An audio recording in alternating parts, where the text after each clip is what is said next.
some of you are probably wondering, so cinema needs saved. You may be a little surprised.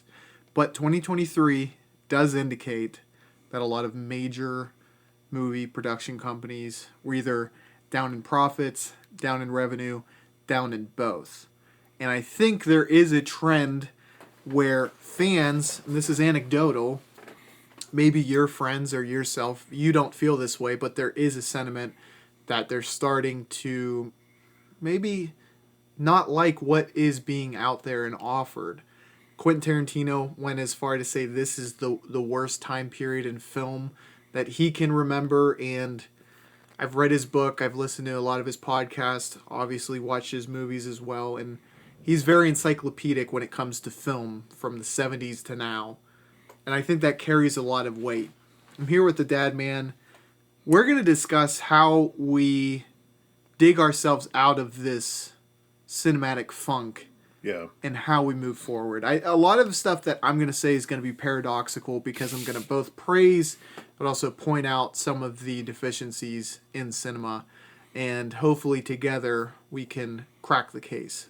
Yeah, I think I'm more critical. I don't know if I have any real, except maybe to do the opposite of what they're doing now. In some case, because some of it is not their fault. Some of it may be their fault. I have like 3 or 4 things that I think affect it negatively, negatively, and they have to adapt. But like, for instance, do you want to like kind of fire off like your maybe primary or one of your reasons or one of the things they should do or have done, it's not right? It's a very complex issue, without doubt. A lot of that comes down to how the actual business has changed. So, VHS DVD sales are not a major player anymore. It's what you get on the box office or the deal you cut with streaming services after the fact. That is a huge change. And how it has impacted things is companies aren't looking at 12 medium-sized projects and maybe they're 2 tentpoles. They're looking at 4 tentpoles instead with the major companies. And for a lot of people, and it has to be a proven IP, whether that be through sequel, prequel, reboot, remake. Okay? So that right there is one of and the I think you're problems. right. And so it's the technology. I always, because the technology has changed with streaming, it changes like the financial incentives of making films, and so you're right. They've become, in my opinion, risk averse because of that. Because they don't want to do the like kind of run of the mill rom-com that makes a little bit of money. You're saying, and you probably know this better than I do, that they got to go for the big. The big tentpole movies, instead of having 2 per year. And that's what it was. It was a formula, basically, to have those. And then you had your lesser, offerings, and that kind of kept the lights on, paid the rent, and they made their profits on the the blockbusters. There's going to be a multitude of tangents that I'm going to go on in this pod, and quite frankly, I'm excited about it. Anyone listening, you should be too, because I think that's when we're at our best. One of those being, that's why you don't see funny comedies anymore, because it's risky, because every joke is a risk. You might offend someone while making someone else laugh, and the people who are funny aren't brand friendly. When's the last time? Maybe Will Ferrell was brand friendly, okay, and I find him hilarious. I'm not gonna, but brand friendly doesn't, that there's not a direct correlation between that and funny. John Belushi wasn't brand friendly. Chris Farley wasn't brand friendly. Okay, those guys were. I don't know what you mean by brand friendly. Meaning you're very milquetoast, safe, non-offensive. They can make you the face of. You could be the face of Dawn dish soap. You could be the face of selling toilet paper. Okay, all right, yeah. If you have even Kevin Hart, who has, made it his life's mission to become the biggest comedian, he has a past that, like, they didn't let him host the Oscars because he said he didn't want to play a gay person in film. That's his choice, okay? I'm not saying that's right or that's wrong, but that's what you're dealing with when it comes to Hollywood, is that if you don't, play their game to the letter, Yeah. there's limits to which doors you can open. True. Okay, yeah. I did not know that. So that's part of it too. It's like, if you remember Oscars So White, do you remember that was like a hashtag because everybody... I do remember that. And then the Me Too movement, and like all of which I'm not saying are, were, especially the Me Too movement, which was very necessary. I saw some criticism. People say the punches weren't really necessary. Maybe They were super necessary. But people really were very concerned about being offensive of certain things. Mm-hmm. So, people pulled back, and things weren't as funny, and you couldn't be as creative because you had like limitations set upon you. Mm-hmm. And not just, I didn't mean to bring up Me Too as if it were even remotely negative, but things like that, where there were sensitivities and things that you just taboo to speak about in a certain way. So that really limits you. You've got to be very, very careful.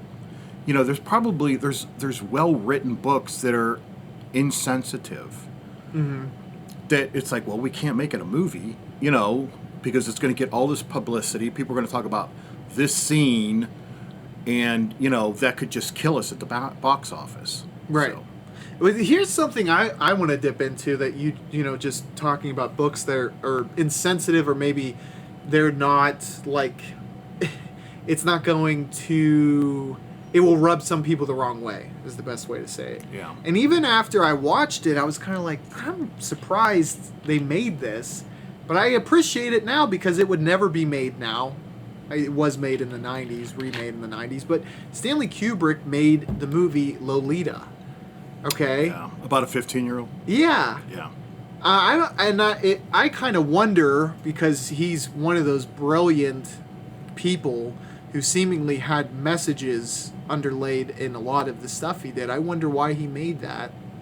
Maybe there was an underlying reason there that people didn't catch at the time, but I love the fact that he took that risk because, looking back at his career, he's one of the most well-renowned and respected directors to ever have done it. Yeah, well, part of the reason, that was the 90s, so it's a completely different world. The remake. Yeah. He made it in like the 60s or 63, I want to say. But who did? Kubrick? When Kubrick made it, yes. In the 60s? Yeah, and then it was remade in the 90s, and I don't know the director who remade it. Yeah, I don't even know why he would do it, but to remake it. But Lolita, it was a famous movie. It was just a well-known concept and idea. Mm-hmm. Like, do you remember the girl who shot Buttafuoco's wife? Do you remember that? Do you know what I'm talking about?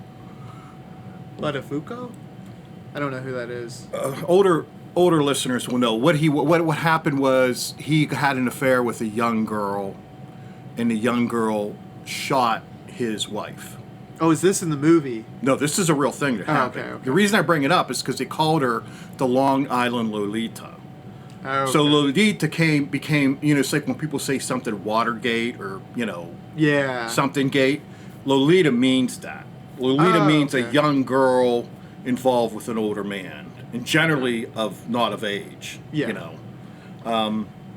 So in that way, it's a famous concept, and so to remake it, maybe wasn't as risky because of the concept was extremely well known.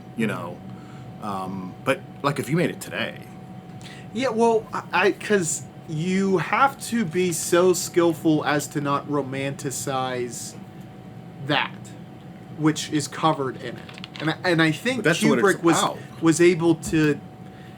But that was the 60s. Yeah, that was a sexual revolution. I know she was underage and it wasn't right, and I understand that. But there was such thing as statutory rape back then, but I don't think anyone ever got convicted of it. Mm-hmm. And then times changed. Yeah. Yeah,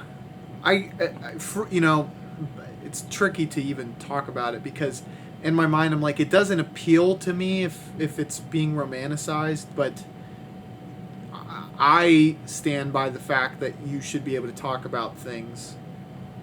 Yeah. I don't know. I mean, you can't. Certain things, I think. I'm almost arguing against myself because No, you're just looking at both sides of it. And, I mean, I think it's okay to make it. You're right. You got to be really super tricky. My thing is why. I mean, yeah, that's how I felt after watching Kubrick's version, but he did it in such a way that I was like, it's one of my least favorite of him. Besides, I mean, his debut is my least favorite, but then it's Lolita, and I think it is because of what is covered, and I'm just like, this is kind of weird, but there are moments that of greatness because it's Kubrick. Yeah. And he made it because it was such a taboo. Yeah, it was so counter to even then. Yeah. And I respect people who have gotten to that level, and there's very few names who've gotten to that level who are going to say, fuck it. Yeah. This is a book that I find worth film adapting. Yeah. And it doesn't matter if I agree with it, and I don't. I wouldn't make that. It doesn't appeal to me. No. But for someone who's that great, who's like, I can still make this, and I will make it good. Well, yeah, but so, I mean, yeah, we're making that point about what you can make from literature or the written word. Because the writing, like you say, and it's so true, it's like everything's involved with something that at one time was successful. I mean, everything. Mm-hmm. I mean, and I really think audiences are just completely uninterested. Like there's Predator 6. I loved the first Predator. I don't know if I liked any of the others. And I could even be somewhat interested in Predator 6 because it's got Arnold back and whatever. But even the trailer was like dull. Mm-hmm. I haven't seen the trailer I yet. just saw it yesterday, and it's like, It's very hit or miss with those remakes, too. Sometimes you're just like, dude, the horse is dead. Mm-hmm. And other times I'm like, okay. Like, I like that. That's where I said, like, when I said I was going to reinterpret it?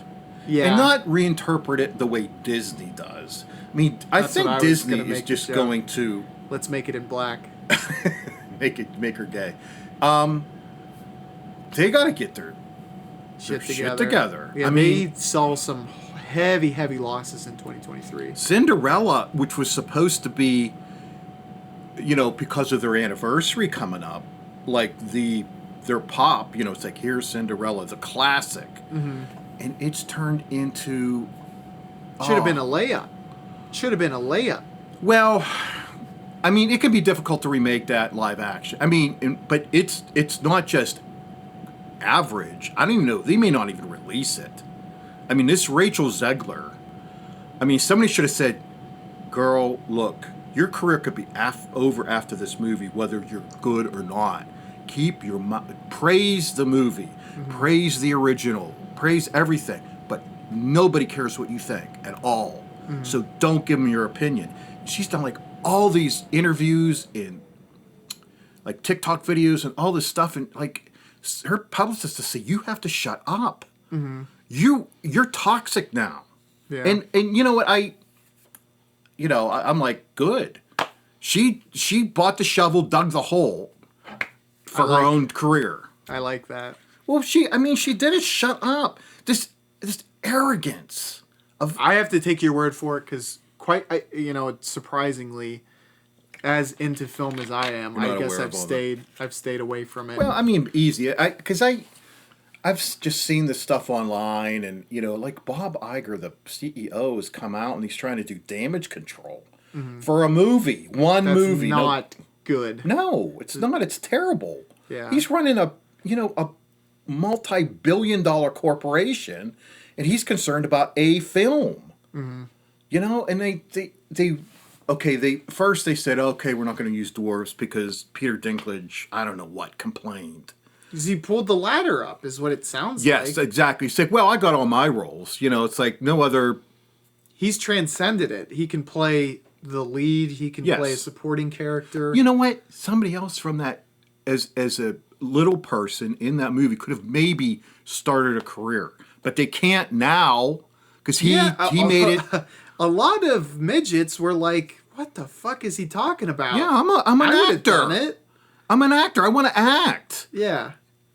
And so, okay, so they couldn't do it. So they went with magical beings, I think they called them. And they showed them in a clip. Maybe it was a clip or maybe it was just a picture. And they looked like, I don't know what, like creative homeless people running through a forest. Mm-hmm. And the reaction was horrifically bad. So they said, we got to reshoot it, CGI, all the dwarves. Mm-hmm. And it looks awful. And then they sent out a trailer and they said that the ratio of negative to positive was astronomical. Mm-hmm. And so that, and then they got Zegler shooting her stupid mouth off. She said at one point, if you don't vote for Biden, unfollow me. I don't want to watch my movie. And she's more than entitled. I'm happy for her. But she's not just talking about her. She's talking about a property. Representing Disney. Yes. And a huge... And it's not your movie, man. Yeah. There's hundreds, maybe even thousands of people working on a movie if it's a Disney movie as big as that. Yeah. And you're speaking and fucking up their livelihood. One thing I'll say, okay, politically, I'm ambiguous. I'm apolitical. Like sexually. I agree. Exactly. And nothing wrong with that. No. Well, in your case, yeah. But go ahead. Keep politics out of it. Yes. Okay, I understand there might be a segment of viewers who will watch your movie because it speaks to them politically, but it doesn't even need to be mainstream. For any movie, that is going to be a drop in the bucket of what you actually need to be successful. There's movies like Sound of Freedom, that's on one side of the spectrum, and then you have these movies that are trying to push other agendas on the other side. Very few amount of people are going to go and see a movie because it is speaking to your politics, your language. Right. I'm telling you, it's never loss. Fucking worked. It's a net loss. It's because never... you're cutting off, you're cutting your potential audience in half. Yeah. Doesn't matter what side of the spectrum you're on. Right.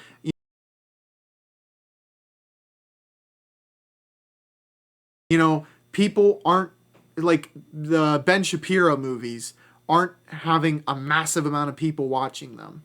And then the other people are bitching about movies that are too woke. Both are wrong. Right. Just make a good movie. Make a good painting. Make a good meal.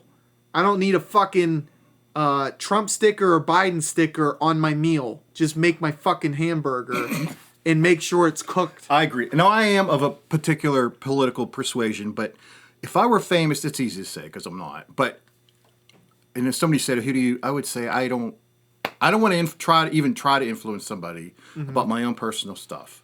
If you want to speak politics I don't know outside anything of the film, that's fine.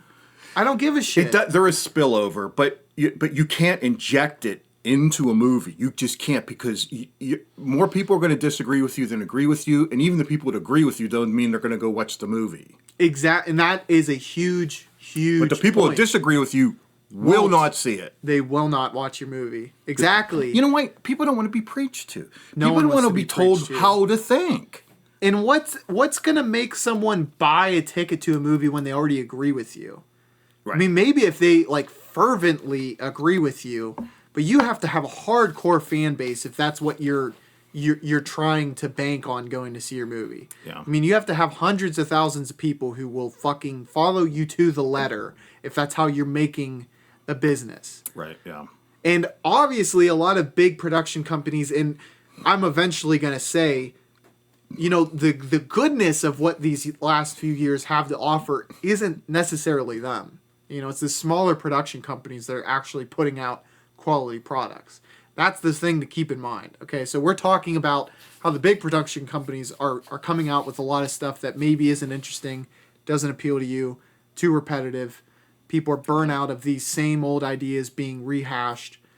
These smaller production companies they have the formula. And whether the big ones... It's easier for them because But in business, it shouldn't be an advantage to be smaller. I mean, what well, is it is because you are more nimble. You're more nimble. You can do things faster. That's always the case. Yeah. Where the large ones, yes, they have built-in advantages, but smaller ones have another advantage where the reason they exist is they're more creative. When you get to a certain size, you become, I think the word scalaric, which is just fossilized or whatever. Your thinking becomes very myopic, and it's everything's, the quarter. How's the quarter going? We got to, make the quarter. We got, dividends to pay, whatever. Yeah. Small production companies, they don't have to appease shareholders. no, and if they bomb, they're not bombing for 200 million. Well, that is something that Now, granted, they can't afford to bomb more than once. yeah. There's so many points I want to get to, but this is something I've thought and want to say. Is it feels like these big production companies are a money laundering scheme. And that might sound, and I'm not saying that is the case, and it sounds very conspiratorial, but it's like... Well, explain it. I don't know. That we we need to just get the return. It's like, let's just, let's take this dirty money and we just get the money back. As long as we, get close to breaking even on most of our projects, maybe have a win here, and then we have these losses, but... It isn't, but that'd be a good way to launder money, to be honest. But that'd be a great way to launder money, even at a loss.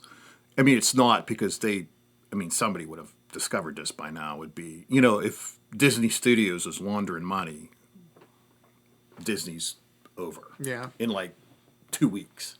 Yeah. With the way they operate is when it seems like. Oh yeah. Because it's yeah. You mean metaphorically? Yeah. Yeah. It's just like it's like almost like good money chasing bad. Now they made tons of money at a point that you had mentioned, with the MCU. Yeah, exactly. IP. And it built them a lot of good grace that has, I think, completely been salted. That ground is barren. They have to completely rebuild that. People aren't going to just go see it because it's a Marvel movie now. They have to reestablish their brand.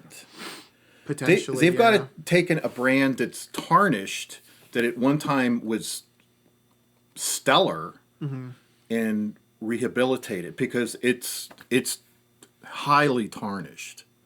This has been something that is actually happened in the video game industry, is that you'll see these big companies buy up these smaller companies that made really good games. Yeah. And they'll have maybe like 2 or 3 years where you see the benefits of that. It's like now they have all this money, they have additional resources, and then it turns into the shit company that bought them.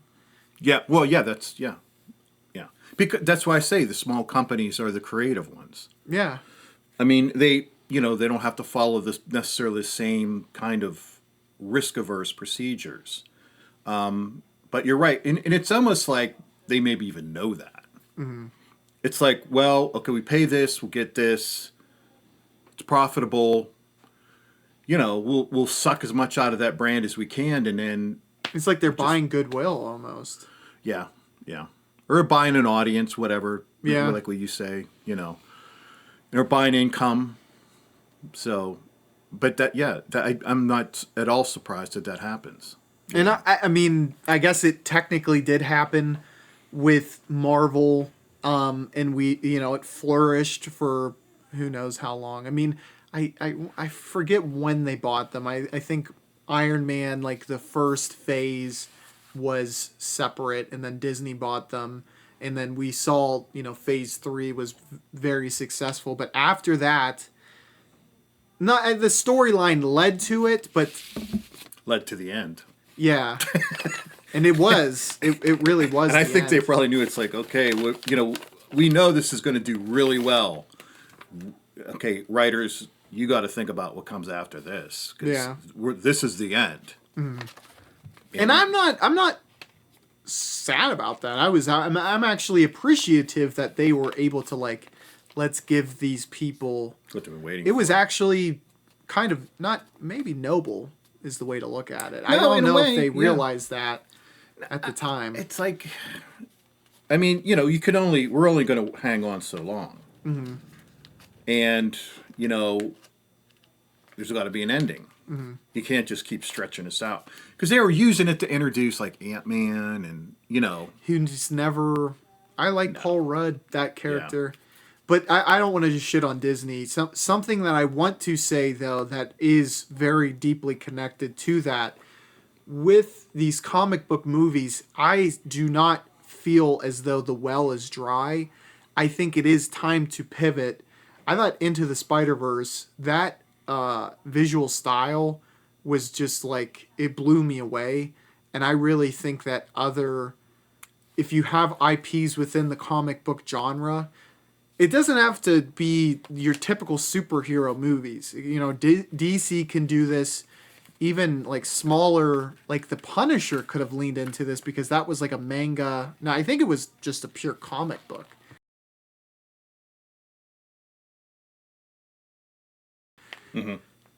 Take the actual visual style of the comic book and do animated films with it that is like very cinematic, i.e. Into the Spider-Verse. I would. Yeah, I think I would like that as as opposed to live action. You're just talking about it. I mean, I don't think it's enough to carry it very far. It's just a different visual presentation. Yeah. At the heart of it, there has to be a compelling story. I mean, comics, though, it is like anything written. Well, I'm not saying because they're comics that they're not. Yeah, but there's already been testing of like this story sold really well, so you know which ones are good. Yeah. No, that's true. That's a good point. But but that's just one genre. I mean, right. Well, let me parlay it into my next point. Well, keep this in mind. I can't forget this. I want to talk about CGI. That is a problem. But this parlays directly is getting back to source material shouldn't just be past movies. I understand that probably in a lot of people's minds, movies has, what's the word, like overshadowed written source material. Yeah.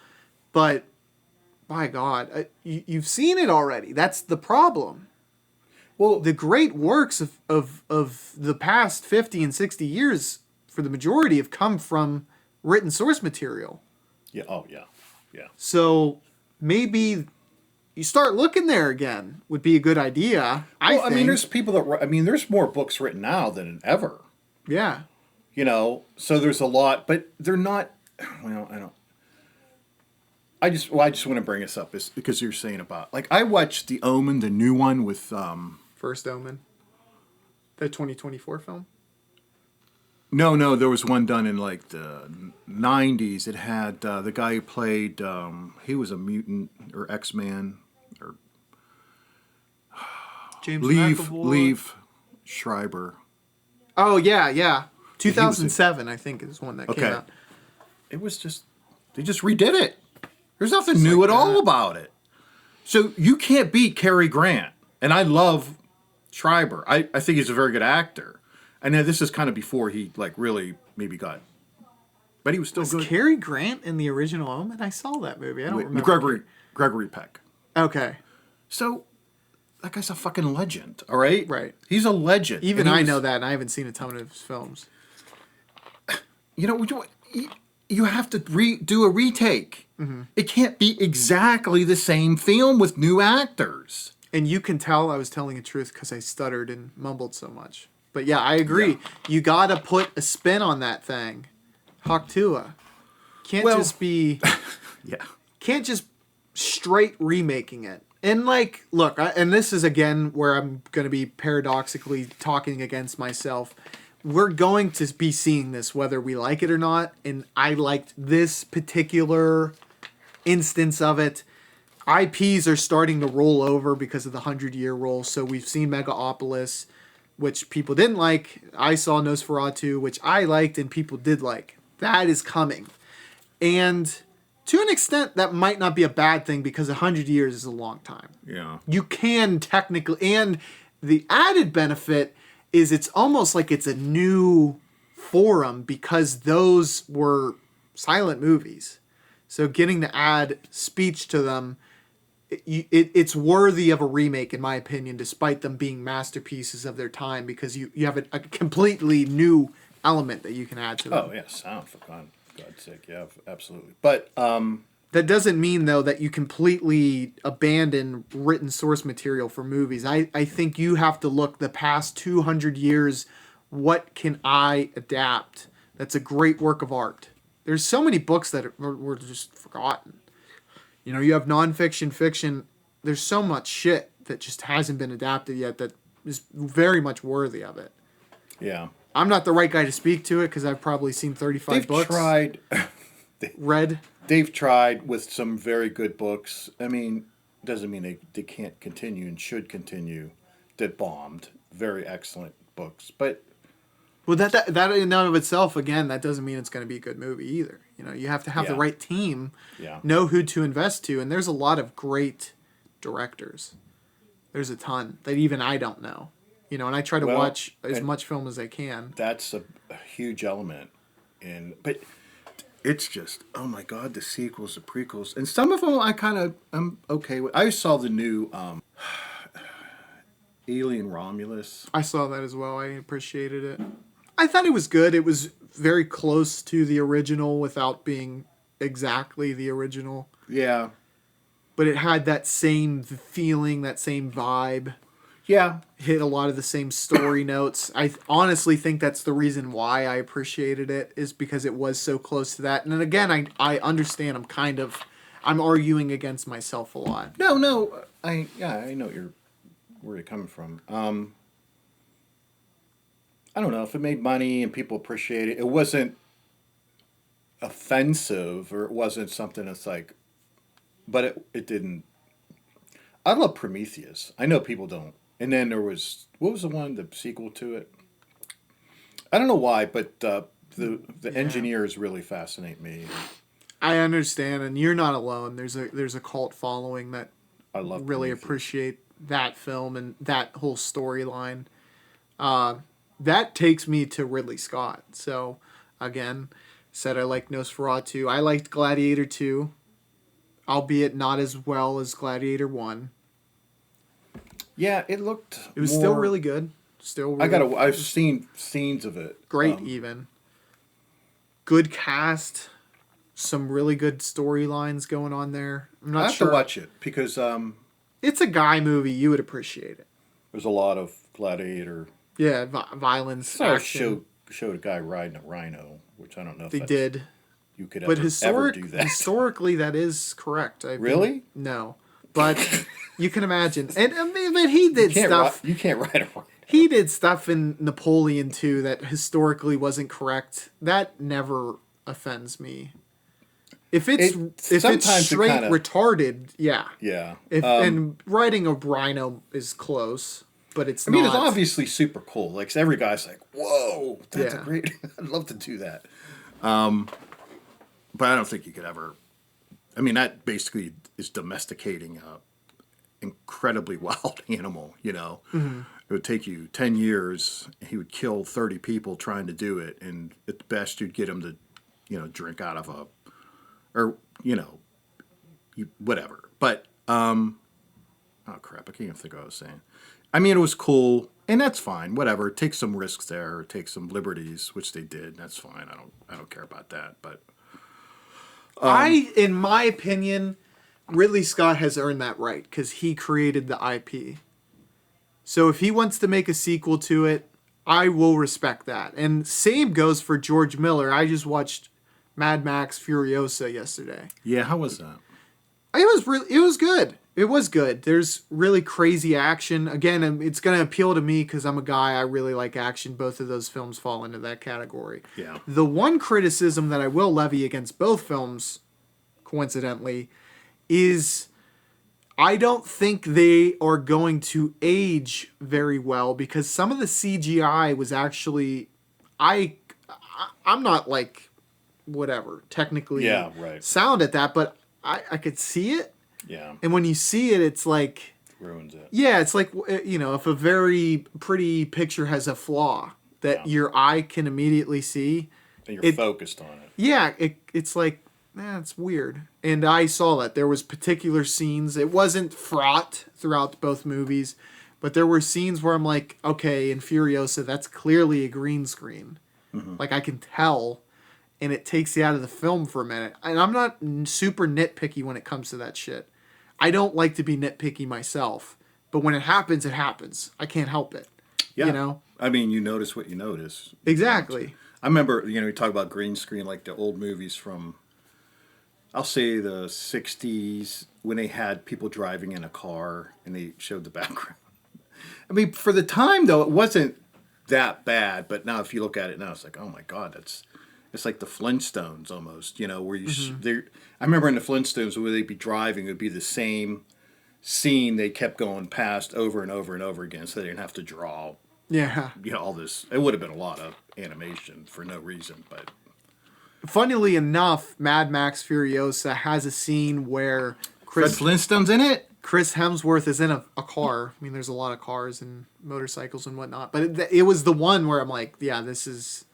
He's very clearly added into this scene. Oh. But I think the whole thing is CGI. I don't know how much is CGI. I think they did a lot of great work where there's CGI and you don't realize it, but there's times where you notice it. And you can't bat 1,000%. All right, whatever. But Gladiator 2, there's a scene where someone gets their arm cut off and you're like, not even because they're not cutting someone's arm off. I realize that, but I like practical. Practical ages really, really well. Look at the horror movies from the 70s. That shit is timeless. The good ones. Yeah. Right? Like Texas Chainsaw Massacre, The Exorcist, Halloween, whatever. All that practical. The Thing. That's the 80s, but those have aged timelessly because of practical effects. And it's so good in The Thing. I mean, in all those movies you mentioned, but The Thing had so many. And that it's a fucking work of art because of that. Yeah. If it was CGI, when that came out, yeah, it would have looked ridiculous, but it wasn't like successful when it came out. I mean, now it's considered a classic. Yeah. It's some people's favorite horror movie of all time. It's one of mine. It is one of mine, and I respect it. I really, really like that movie. If someone told me their favorite horror movie is The Thing, I would have a respect for them. Yeah. Well, talking about practical effects, you saw Bone Tomahawk. Mm-hmm. That had good practical effects. Did they? I mean, that was when they were cutting memorable. That guy up, man. That looked was memorable. Pretty freaking real. Exactly. Yep. And the reason they do, and it seems counterintuitive. I don't know how they did that. I have no idea. They cut a real man in half. He got paid extra. Yeah. You're going to get more residuals. Okay. The people who make those practical effects that are just like insane like that, utmost respect. I think Tom Savini is one of the freaking masters. Well, I know. I am not 100% that it's Tom Savini. I think it is. I think he did work on the George A. Romero films and others. Oh, yeah. I know where he's from. Yeah, I don't know where he's from, but it's like 1,000 miles from here. But he has a school. Yeah, I know. Where people can learn from him, and it looks fucking cool as hell. It looks so cool. Every room's painted. Yeah. And they have all of his works, all of his students' works and stuff. Yeah. I'm not artistically gifted, but if I could go to a school like that, I would definitely be pumped. I think sometimes it's the mind more so than maybe the physical skill, where you could learn how to take something that you can imagine, and the education can. Are you okay there, Chief? I got a booger. Right, you don't have to share that, but okay. I think the fans need to know at this point. Can I just say, and you're going to like this because I'm going to force you to watch this. I made a video, the 70 best videos of the 70s.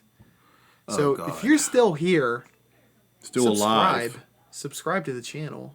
Oh, yeah. And be great. And we're your hosts, and we're offering you this nice brandy for after the meal, which you're devouring now, which is us talking. I was talking metaphorically, and I didn't know that, but Go ahead. The dessert or the brandy or whatever your tastes are is the 70 best films of the 70s. Okay, So yeah. watch that. It's only a 13-minute video and it's badass.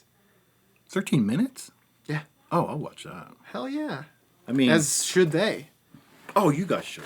But we know if you're subscribers or not. I don't know if we told you that.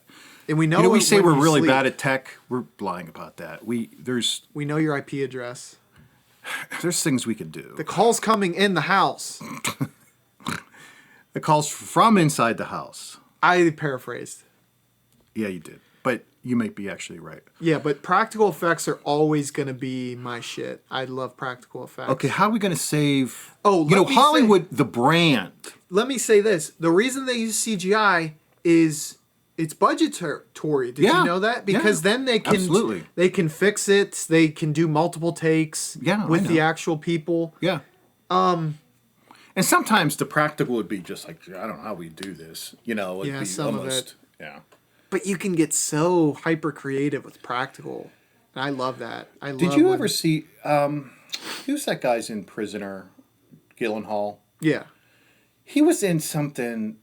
He was an Egyptian type movie. Oh, Prince of Persia. Yeah, think where it they did said really the bad. CGI was like I haven't watched so it. insane and just to the point where it's like, oh my god, I'm gonna puke. It's so just so overwhelming and bad, and you know, I don't know Yeah. why I brought that up, but go ahead. It's all systemic. I think we can agree a lot of the problems that you can put on why these things aren't doing well, it's profits. They're looking for profits. They're trying to maximize yeah, of course they are. profits. Absolutely. They were back in the 40s when they had the studio system. Yeah. You know. and it's But I think there's more coincidentally it's leading to the failure economically. improbability. Yeah. But let me just read. I wrote down what I thought. Okay. But I want to tug. And that, we got to talk about that- how to save it, though. I have a. 'Cause it's easy to throw stones. I have a concrete plan as to how people can save it. No, but afterwards. I mean a real plan, not some I really do. stupid word. I thing have you something that people. Okay, can do. the change in technology, okay, has because you know that's changed the delivery system and the financially how a movie makes money and so forth with streaming and stuff. But the audience over time, the audience is going to change. Yeah. You have to appeal to new sensibilities. Right. Well, and that's part of like what I call woke culture. And here's the thing about that: to a degree, they've got to cater to that, but they almost in a no-win situation. It's like people are pressuring them. The loudest voices come from the smallest groups. The vocal minority. Yes. So they're do this. We need more, whatever. And so they do, and it's like well, if we don't, these guys aren't going to stop like picketing the Complaining. studio. Yeah. And if we do, we're not going to make any money. Exactly. So they've got to thread the needle on that. They have to be risk averse because I think the financing may be changed as well and so forth. And I said lack of writers, and I don't know about that, but maybe we're not as like no one's churning out a lot of literature anymore. You know, Great works of literature. yeah, that would be a great film necessarily, but. I'm Go ahead. going You're to gonna- craft my own metaphor, but Oh God, I hate when you do this. I don't even know if it's a They're metaphor. painful. But I think it's more of a simile, but go ahead. well, it's like sometimes breaking the rules is attractive in and of itself, but it Yeah. creates something new as well, which I Yes. think goes in line with the reboot, remake, sequel, prequel stuff. Why don't they? But I didn't mean to cut you off. But why don't they? You know, they're doing a prequel, sequels, and I think I mentioned this earlier. Reimagine it. Mm-hmm. You know, no, you could say Wicked That is takes like creativity. that. Yeah, but you got the source material. I think I could reimagine some of these movies for crying out loud. All right? Now, Wicked, I would say, did that. All right? Some people really like it, and there are things in it, but they So you did can it. see that as at least a minor success, if not a just bona fide success. You know, well, they're taking, The Wizard of Oz and, a whole different viewpoint of it. And it's been super successful in theater or in, as a play. I think the movie's doing really well. But that's a blueprint for how to do it. No, Snow White, well, whatever. They had to kind of do what, they had to follow the script and so forth. But that's a different situation because it was further, like, whatever year, 100 years or whatever for Disney. But they have all, you talk about, they have a million movies. They have so many IPs. And take one, recreate it. Fantasia. Well, Fantasia isn't what you think it is. That's a movie, you know that. Never right? seen it. It's not. It's Remake it. you can't. Prequel. Make a prequel to Fantasia. No, it's not like that type of movie. It doesn't have a plot, doesn't have actors or anything. It's just a bunch Reimagine it. Okay. All right, don't do that. But the idea is not bad. But yeah, there's something attractive to breaking rules. The metaphor, I don't even know how it applies. I need your intelligence to do this. But All right. So you take an artist who has, they know the fundamentals. That's why they can break the rules. Take Picasso. He might not actually, I don't know enough about art to know if this is a great example of this, but I know he knew the fundamentals, and that's why he could do fucking weird, absurdist, abstract art. Well, and he have was a it sell. talented artist, yeah. Yeah. Now, apparently, he stole a lot of that shit. He didn't actually create abstract from his own mind. He kind of stole that whole shit from someone else. Well, whatever. That's what it was. There were Stealing is good sometimes. That's how you create greatness. You just steal that's from what others. he did, Yeah. right? I mean, it wasn't. It's not like stealing. It's like movements, like in art, develop over time. So there was a lot of people that did. Well, there was a few people who did the type of stuff he did. He just happened to be the one that became very well known for that style.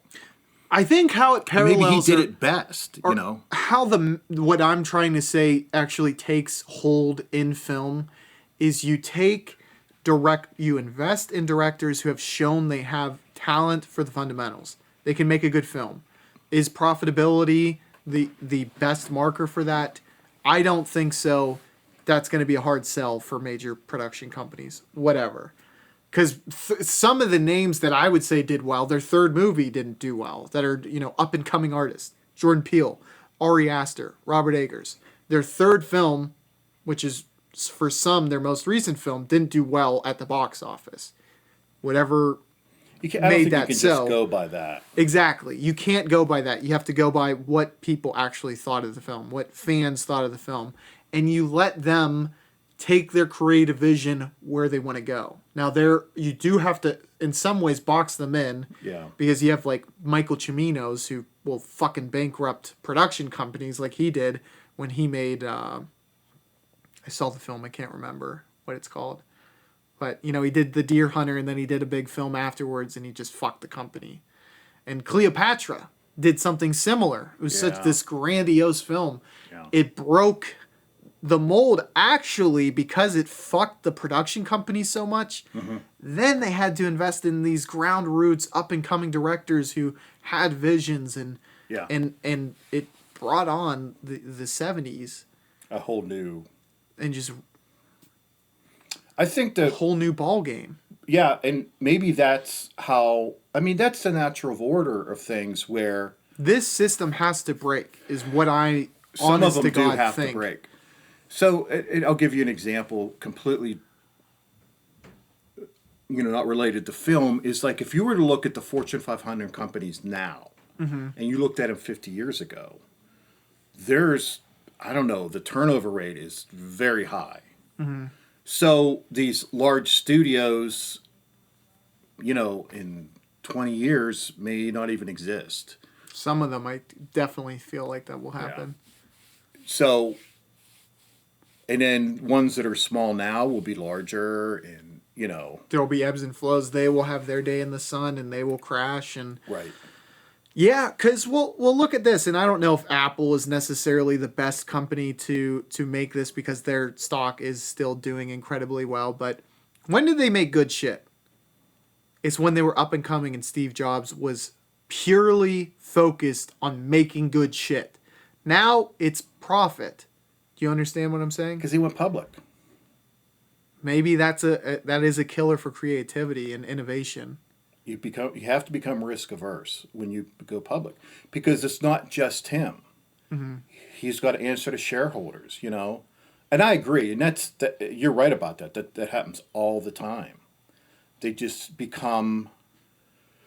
You make something great, you become so big that people went in on it, and then you have to appease them, and you can't make something great again because that's too big a risk. Right.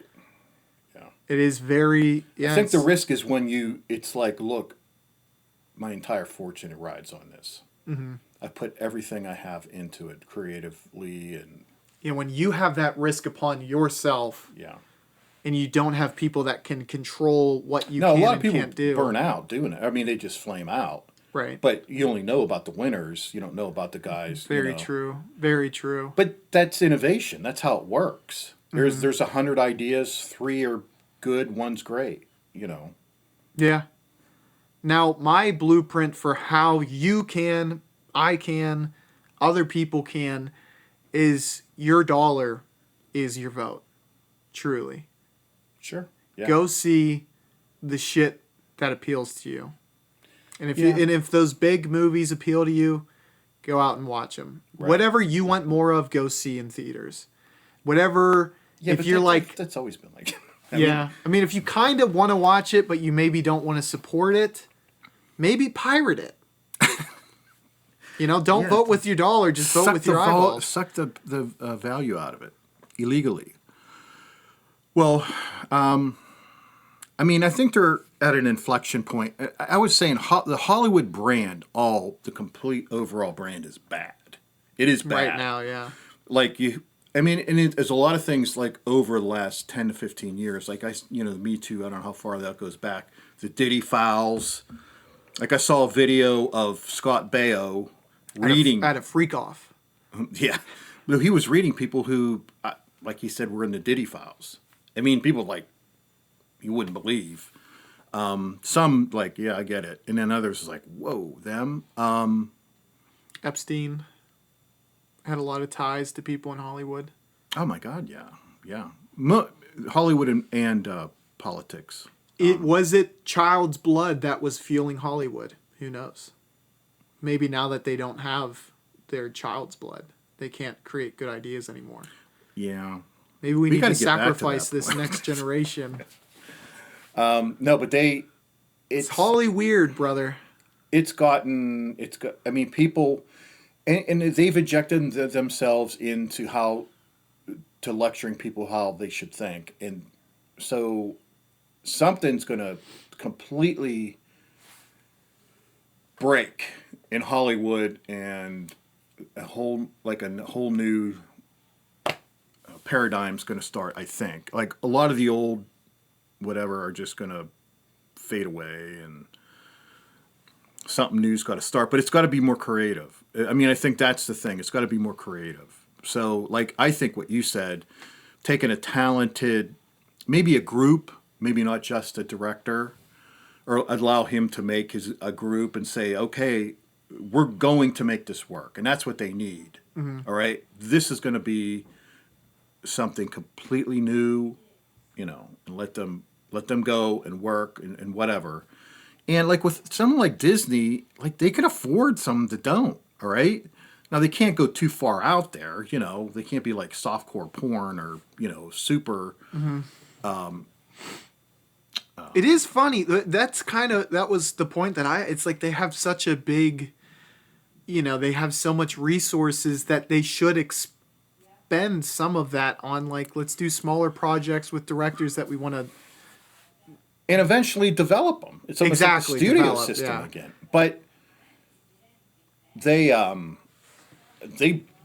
blew their goodwill. They blew it. You know why? Because they had some people who worked there.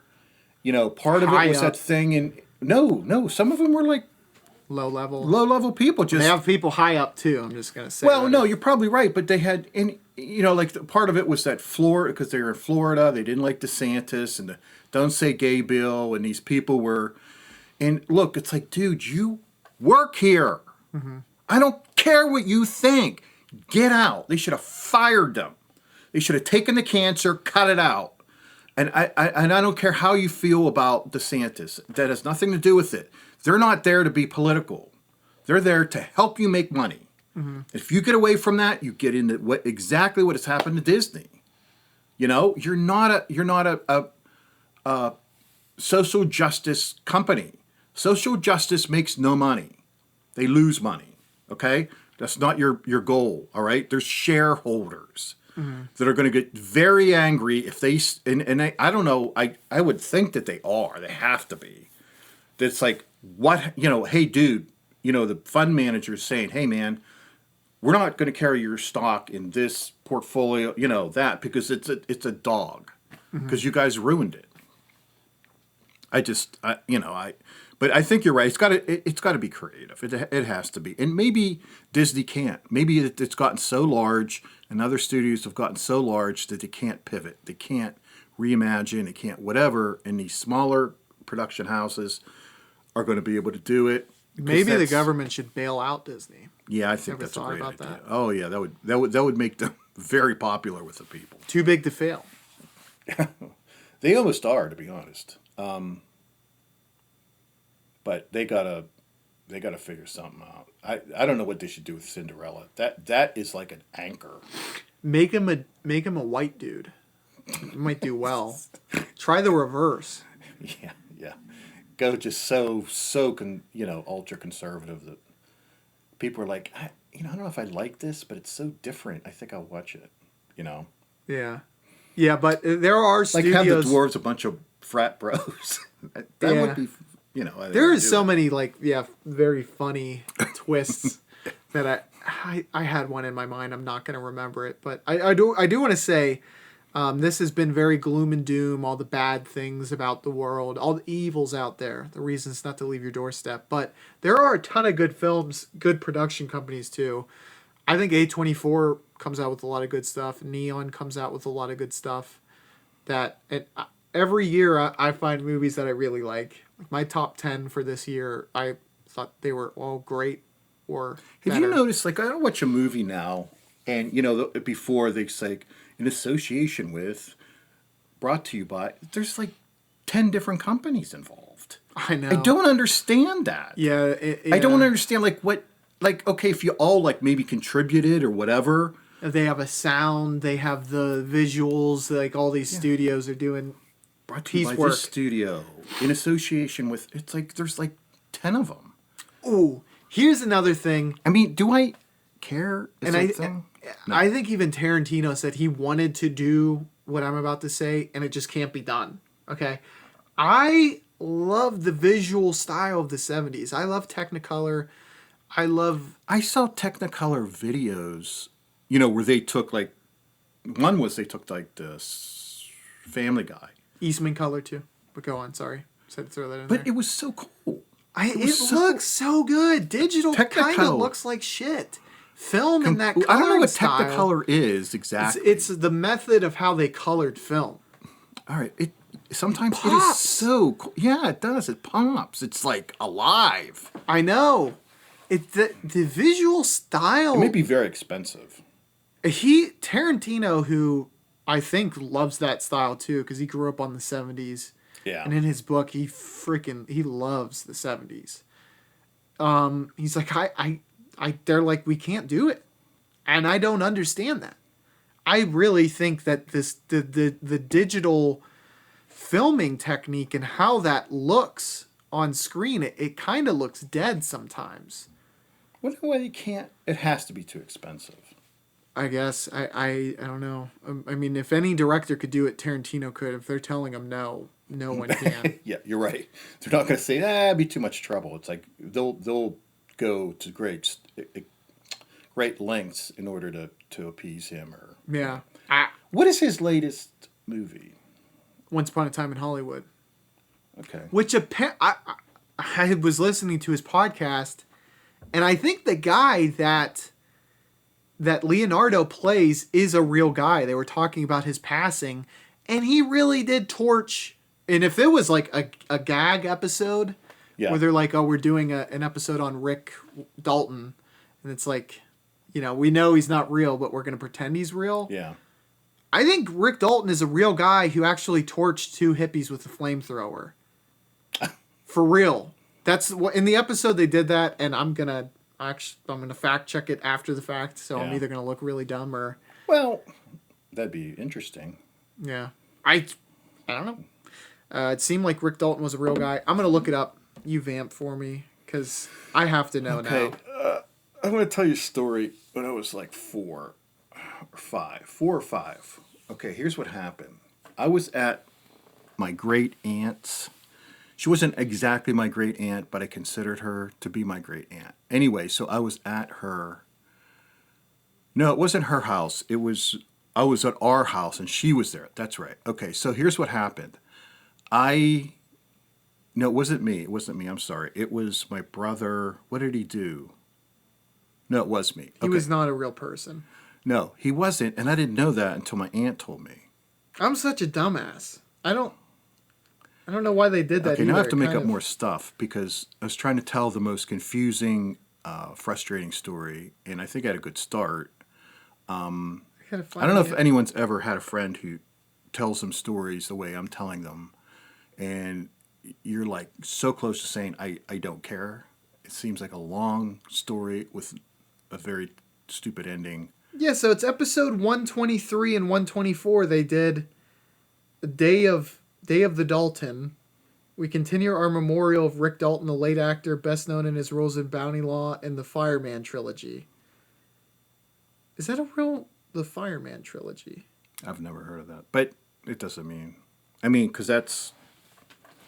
What was that supposed to be? Early 70s, I would say, or maybe late 60s. Because it was about Manson.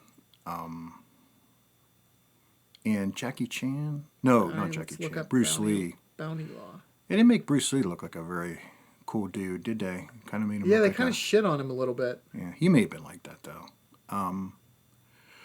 But anyway, back to my great aunt. Now, like I said, she was my great aunt, but Duped me. At least I had the wherewithal to think maybe it was all fictional. They acted the episode out as this. And I was as if he was a real person. Yeah, well, I watched the movie. I'm not just trying to cover my ass. I didn't think Rick Dalton was a real guy after the movie. But then they like committed to the bit so hard on the podcast. I was like, is he a fucking real guy? Well, why would you think they're lying about it? I guess I'm just too autistic. You're really, really gullible. It's the autism. I think that's an excuse. You use that to get out of when the doctors look you in the eye and say you're never going to be normal, you take them at face value.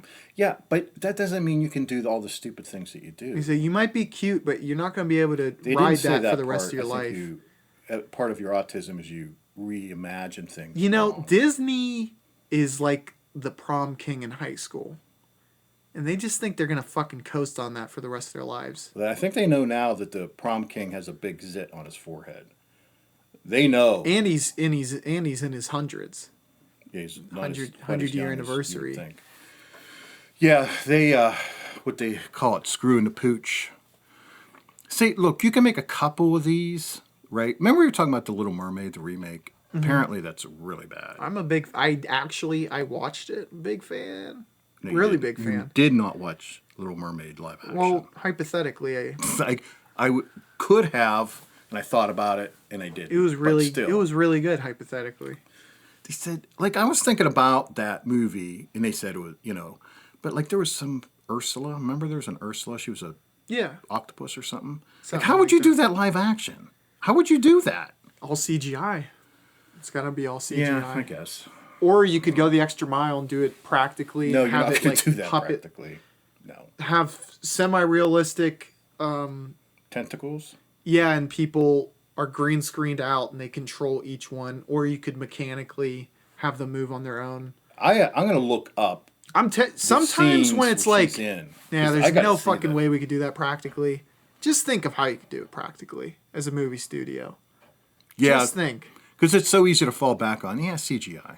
Yeah, we'll do it. How can you do that with CGI? You can do anything with that. I mean, tell me about Truthfully. The Shining when the blood came out of the elevator. How badass was it? Oh, yeah, it was awesome. Pretty badass. Yeah. Nobody says it that way. We want real. I wanted human blood, but apparently they didn't. It was all colored water. They did compromise. It was pig blood. Oh, well, I'll give them some props for that. Human, obviously. Use goat blood. Because it's The Shining and there's some satanic imagery in there, I guess. Where? The carpet. The what? The carpet of the hotel. What about it? The pattern. Was it like Native American, wasn't it? No, that was racist. Don't look at what me you like just that. did. That was racist. That's not racist. You're making a false. I didn't say that, everyone. I did not say that. I did not say that Native Americans are the devil. You said that. No, I have a lot of Native American friends and fans alike. They message me every day. You wouldn't know one if you sat on your face. I've smoked tobacco with a Native American. One of the top experiences of my life. Really? Yeah. When? Well, they weren't full Native American. They were like the woman who accepted the Oscar for Marlon Brando, who, as I said, I don't know if she was Italian. I put the fact check. Her people are still covering her tracks on that. It's still muddy, the water on that. That they're like, well, she was led to believe that because her parents told her that. Yet, for some reason, her sisters knew that that wasn't the case. Okay, so she wasn't. So in truth, she wasn't. Nobody cares what your parents told you. Okay, I mean, my parents told me I could be an astronaut, and it didn't work out. Yeah, you have to know when your parents are full of shit. Well, at the time, it's not like she was a little girl. I mean, she was an adult that came on and with her her costume that she probably bought in Hollywood or something. A political figure, they call it something Lightfoot. No, Elizabeth Warren. Well, she's another one, but there's something Lightfoot. Gordon Lightfoot? I have no idea. He's a singer. I'm not big into politics. Well, I don't know. She was also passing as Indian or trying to. Yeah, she was 256th Indian. So there was American Indian. Then I'm Indian. Yeah, I'm more than she is. I don't even know I'm both types of Indian. No, you're not. You're barely human. I've eaten curry before. You don't even know. You couldn't spell curry. And that everyone knows that food leaches onto your genetic code. And it makes you. It changed your DNA. Exactly. Yeah. Like something else that we're not allowed to mention. Aliens? Yeah. Yeah. Like Romulus. But yeah, I think this was a very interesting conversation. We hit on a ton of things. Yeah, if they put us in charge, we would hasten the demise of Hollywood. But what I want to see a lot of is those typical 70s stories, though, with high action. I just kind of like ones you don't know how it's going to work out. Like we watched Amber Alert. Hayden Christensen. Hayden Panettiere. Okay. Was in it. She looks great. She looks really, really good. Yeah. And sometimes, she was not a child actress, but a young actress. And I don't know what. I think it was called Heroes. She was a cheerleader. Oh, yeah. Save the cheerleader, save the world. Yeah. That was her. And, I mean, she's gorgeous. I mean, she is so good looking. I mean, I don't know why that surprises me. I just thought, once she faded off the silver screen for a long time, next time you'd see her, she wouldn't look that great. But she was in a couple Scream movies, believe it or not. Oh, really? Yeah. I didn't know that. She was, and I think she was in Prom Night. She kind of had a dalliance in horror, but in in 2023, she was in the latest Scream movie. Who knows if she's going to be in the next one? Wink. We're not telling. I know the director, and I'm not going to say, but let's end here because we love horror. Does horror remakes, reboots, does that fall into good or bad? Do you want to see that or no? Make your own. It's not make it. It's not. They're not good. They're not. I mean, maybe there may be a one or two. I mean, but even really, Alien Romulus, which wasn't bad. It's like, okay. I mean, you make a movie to make money and entertain people, and it kind of basically did that. But I don't know. I But found it and that's a good example of it. Not Yeah. no, the terrible ones, which you know. I found it great in execution, but it did not make it didn't make the impact that the original did. Clearly, yeah, but you're never because gonna. it's like You're never gonna. Yeah. Not that the movies. I do. I want to see more Freddy. I want to If see they're making Freddy Halloween Krueger. again, right? It's got to be completely. Are they? No, I said if. If, And they okay. have, right? Didn't they make a They did a trilogy that follows the plot from one.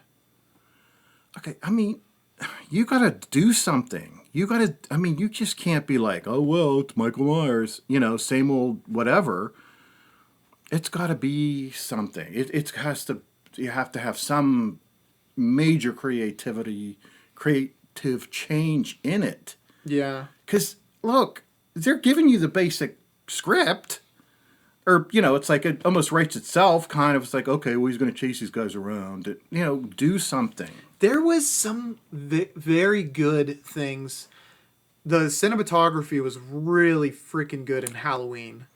The Halloween 2018. I actually find that to be a good movie. Nowhere near as good as the first, but And that's good. Okay, it's not enough, but okay. And then the next two, I thought thematically they could have been trying to accomplish some really ambitious things that just didn't quite connect. But at least they tried. At least they tried, yeah, and they made money. Exorcist Believer, by the same director who made that trilogy that I just mentioned, was just I don't know what happened. It was bad. It was really bad. I honestly, it's just there's so many moving targets for what fucked that film that I don't know what to put my finger on. The ending was shit. The design of the girls who were there wasn't enough scares for one, which I understand The Exorcist wasn't a jump scare fest, but No, but you got to be terrified. yeah, Or you can't use the name. Something has to bring you to that point. It fucked up in nearly every angle. That is so disappointing. It wasn't compelling. That's a thing where you really like the priest. I like the other priest.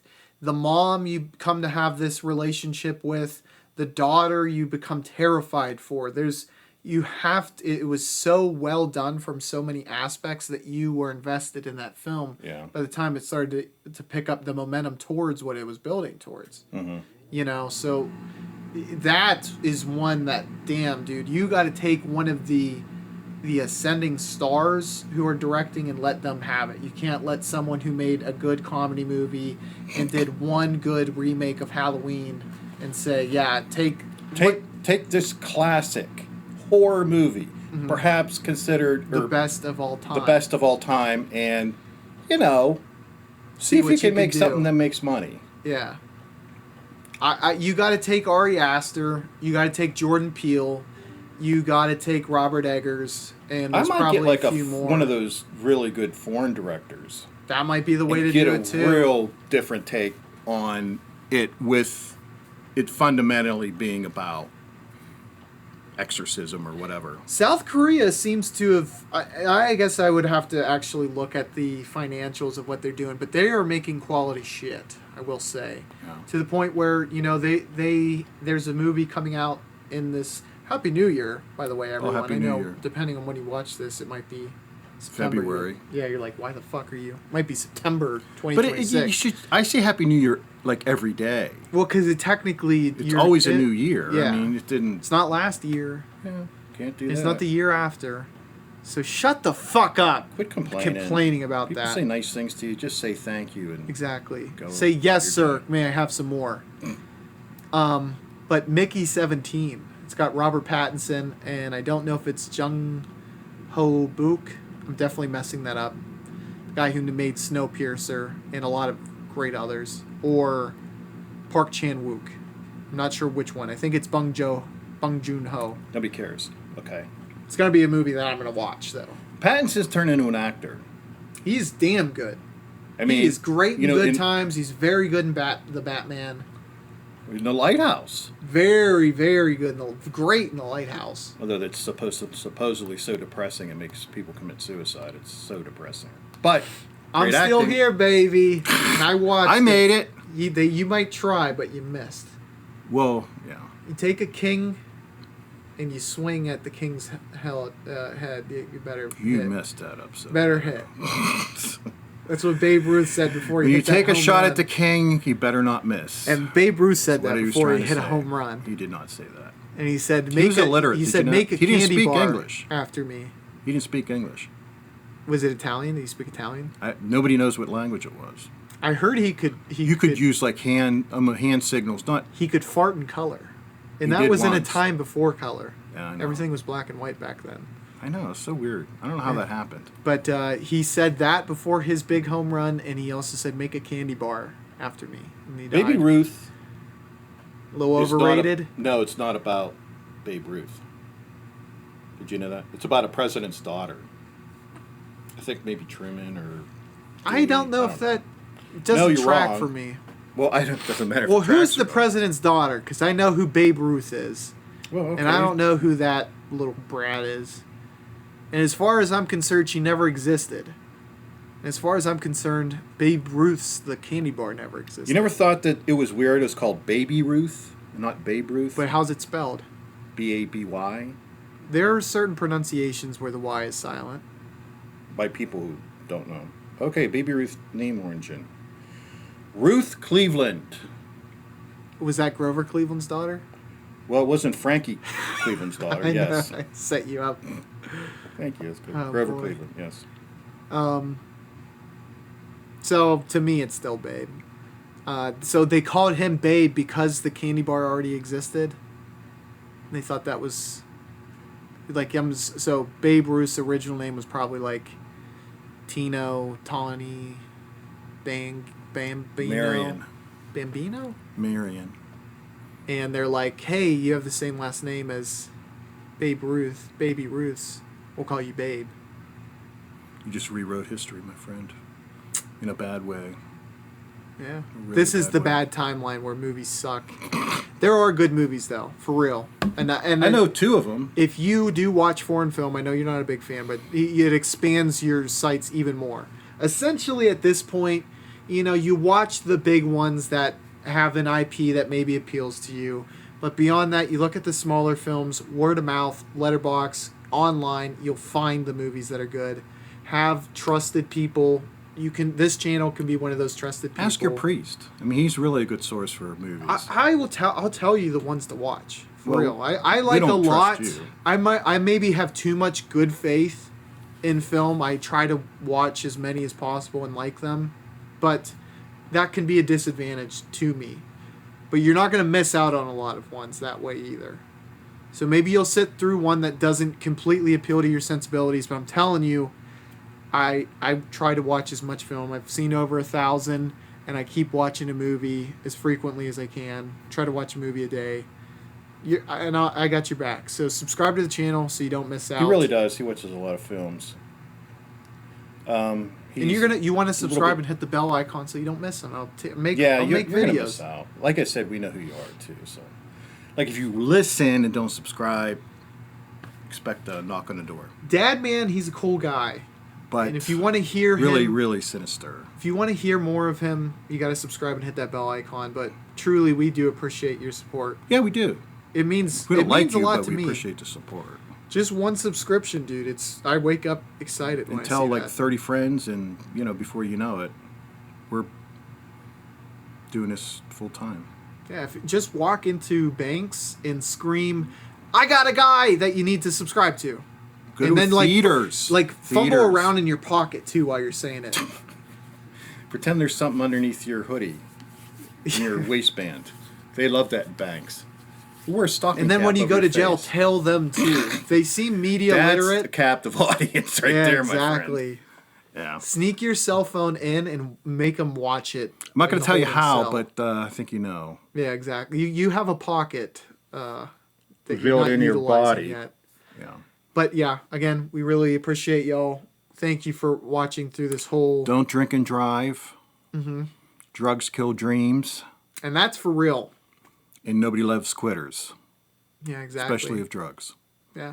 But this has been really fun, sir. Yes, we're shaking. You can't see it, but we just shook. And we will catch you on the next episode. Yes, we'll we'll be here. Hope you'll be here, right? Too. Just let us know if you're going to be here. Bye. Bye.